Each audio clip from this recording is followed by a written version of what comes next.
जय श्री महाकाल दोस्तों, आप लोगों का फिर से एक बार स्वागत हो चुका है हमारे YouTube चैनल मिस्ट्री ऑफ माया में। तो आज की इस वीडियो में हम आपके लिए एक और नई क्रीपी और हॉरर स्टोरी लेकर आए हैं, इसलिए वीडियो के अंत तक बने रहिएगा। तो चलिए शुरू करते हैं। आज के समय में हर कोई मोबाइल फोन चलाता है, लेकिन क्या हो अगर यही मोबाइल फोन आपकी जान के पीछे पड़ जाए।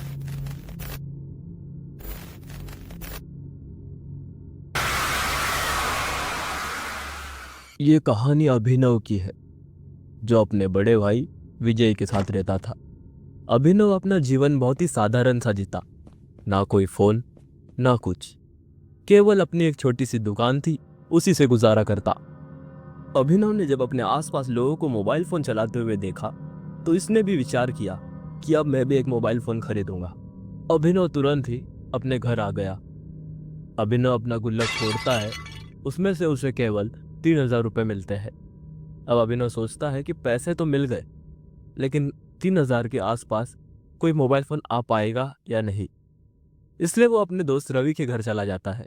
सुन रवि, मुझे ना एक अच्छा सा मोबाइल फ़ोन चाहिए। यही कुछ 3,000 के आसपास कुछ हो सकता है क्या? देख भाई, 3,000 में मोबाइल मिलना तो मुश्किल है, लेकिन अगर हम दुकानों में जाकर पूछे तो शायद कुछ हो जाए। इतने में ही इनका एक और दोस्त शरद आता है। और भाई, क्या बातें चल रही है मेरे बिना? अरे कुछ नहीं शरद, बस अपने अभिनव को मोबाइल खरीदना था। यही कुछ 2,500-3,000 तक तो कुछ हो सकता है क्या?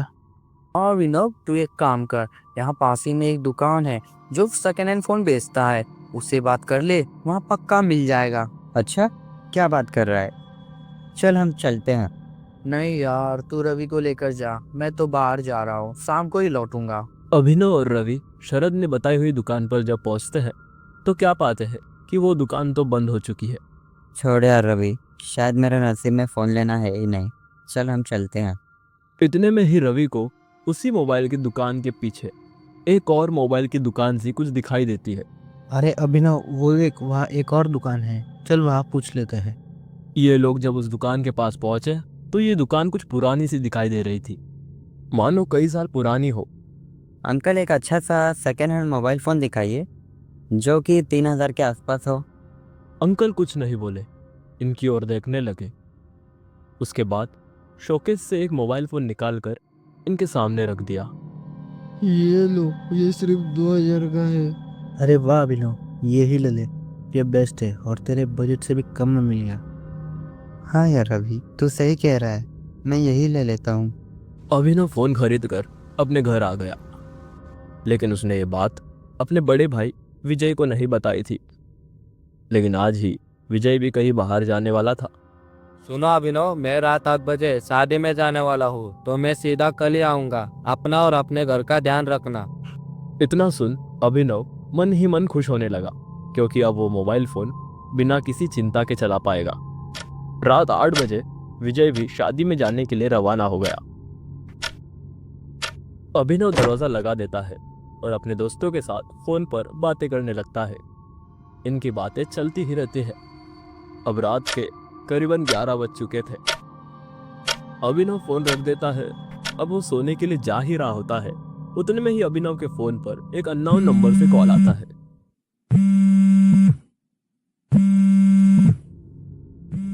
अरे, ये किसका नंबर है?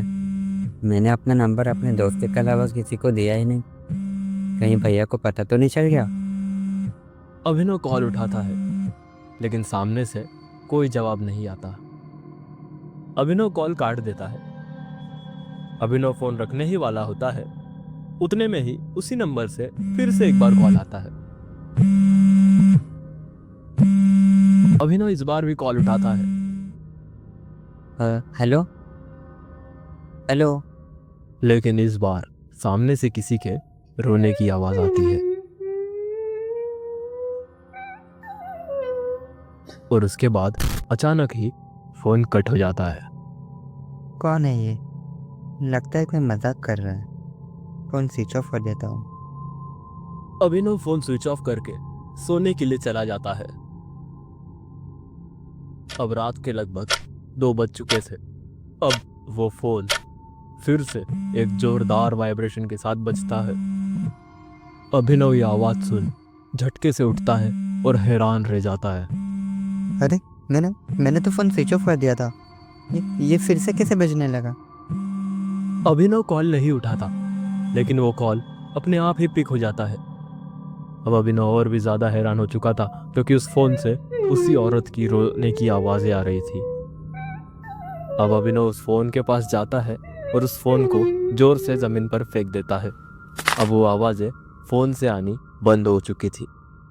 अभिनव अब समझ गया था कि कुछ तो गड़बड़ हो रही है, लेकिन उतने में ही जो आवाजें अभिनव के फोन से आ रही थी वो अब अभिनव के हॉल से आने लग गई थी। अभिनव और भी ज्यादा हैरान हो गया, क्योंकि वो आवाज इतनी जोरदार थी कि अभिनव की रूह कांप गई थी। अभिनव की नजर उतने में ही जब उस फोन पर पड़ी तो उसने देखा कि उस फोन के आसपास पूरी तरह से खून फैल चुका था। अभिनव कुछ सोचे बिना सीधे सोने के लिए चले जाता है, लेकिन वो भी नहीं हो पाता, क्योंकि वो आवाजें अब अभिनव के ठीक पास से आ रही थी। अभिनव बिना कुछ सोचे समझे उठकर तेजी से बाहर की ओर भागता है।